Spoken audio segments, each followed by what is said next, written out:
ধোঁয়া ওঠা বলকানো ঝোলে খাসির লেগ রোস্ট রান্না হচ্ছে। একটি মাটন লেগের ওজন প্রায় 200 গ্রামের ওপর।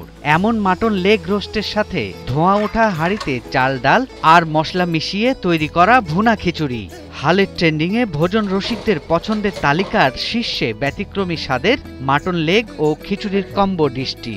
আর বৃষ্টির দিন হলে এটিই থাকে চাহিদার শীর্ষে।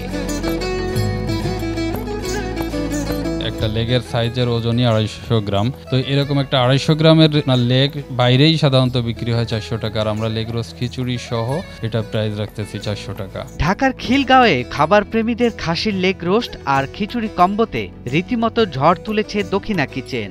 বড় বড় খাসির লেগ আর সুগন্ধে মাতানো ভুনা খিচুড়ির স্বাদ নিতে প্রতিদিনই ভিড় জমাচ্ছেন ভোজন রসিকরা। শুধু স্বাদই নয়, পরিবেশন আর মানের দিক থেকেও রেস্টুরেন্টটি ইতিমধ্যেই তৈরি করেছে আলাদা পরিচিতি। আলহামদুলিল্লাহ, খাবারটা অনেক ভালো, আর এখানকার খাবার মানটা অসাম। জি আলহামদুলিল্লাহ, অনেক ভালো, মজার আছে। মানে এতটাই ভালো যে আমি এসে খাবার পাইনি, আমার ওয়েট করতে হয়েছে, পরে পাওয়ার পরে যে বিসমিল্লাহ করলাম। প্রতিদিন এখানে বিক্রি হয় প্রায় কয়েকশো প্লেট ভুনা খিচুড়ি। দেশি ঘি, উন্নত চাল, খাঁটি মশলা আর মাংসের সংমিশ্রণে তৈরি হয় এমন এক স্বাদ যা একবার মুখে দিলেই তার স্বাদ লেগে থাকে। শুধু খিলগাঁও নয়, রাজধানীর বিভিন্ন এলাকা থেকে প্রতিদিনই আসছেন খিচুড়ি প্রেমীরা। খিচুড়িটা অনেক মজা।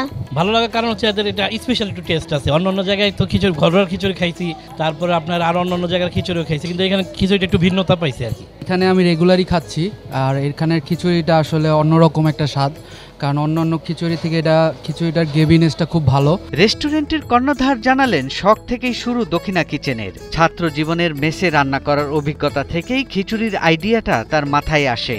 এখন সেটিই করেছে বাজিমাত। আমি একজন ইঞ্জিনিয়ার, আমি 200 আইটেমের রান্না পারি। ওই শখের থেকে আমার রেস্টুরেন্ট দেওয়া। দক্ষিণা কিচেন নামকরণটা করা হয়েছে খুলনার, আমার বাড়ি যেহেতু খুলনাতে, আর খুলনার খাবার সম্পর্কে আপনাদের অবগত আছেন সবাই যে খুলনায় খাবারগুলো জনপ্রিয় থাকে। তো সেইখান থেকে হচ্ছে দক্ষিণ অঞ্চলে বাড়ি হওয়াতে দক্ষিণাটা ওইভাবে আসছে, এইভাবে হচ্ছে আমার রেস্টুরেন্টের নামকরণটা হয়েছে। আর আমি 200 আইটেমে নিজেই রান্না পারি, ওই শখের থেকে আমার রেস্টুরেন্ট দেওয়া। দক্ষিণা কিচেন শুধু খাবার বিক্রি নয়, বরং খাবারের মাধ্যমে মানুষকে আনন্দ দেওয়ার চেষ্টা করে। খাবারের মান ও স্বাদের ব্যাপারে কোনো আপোষ না করার কথা জানালেন এ উদ্যোক্তা। আপনি জেনে খুশি হবেন যে আমি অনেক টাকা স্যালারির চাকরি ছেড়ে আমি এই রান্নার পিছনে অধ্যবসায় করি। সুতরাং এটা যাতে বাংলাদেশের মানুষ বা হচ্ছে যে আমার রেস্টুরেন্টে যারাই খাক না কেন, এটা যেন খেয়ে সুস্থ সবল একটা সুন্দর জীবন উপভোগ করতে পারে, এটার পিছনে আমার লক্ষ্য বেশি। যারা খাসির লেগ রোস্ট আর ভুনা খিচুড়ি খেতে ভালোবাসেন, তাদের জন্য দক্ষিণা কিচেন হতে পারে শহরের সবচেয়ে ভালো গন্তব্য। সৈয়দ রাশিদুল, ৭১, ঢাকা।